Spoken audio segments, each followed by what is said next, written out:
Quick automotive tech tips that you should know. So if you have yourself a Ford/Mazda unit with a 4F27E transmission and you find yourself in a situation where you have kind of a third gear only kind of moment where it's in fail-safe, there's multiple reasons for this to happen with this particular transmission, but a lot of times what I have seen in the past is what causes this is we end up having case bore wear areas where the servo rides, right? The bore will wear out where the servo is. This causes, a leak in that area.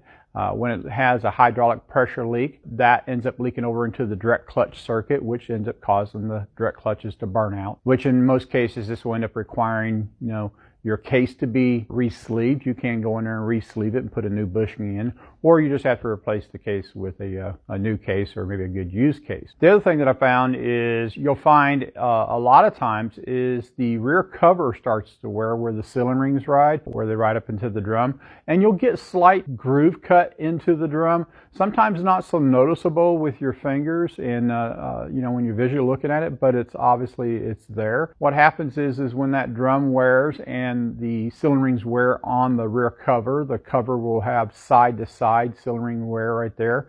And when you go to put new rings on there, if you don't catch that during the build, it'll end up leaking by and you'll have a hydraulic loss there, right there, a leak. So Ford and Mazda both do make a rear cover replacement that comes with a new drum and new cover and new ceiling rings.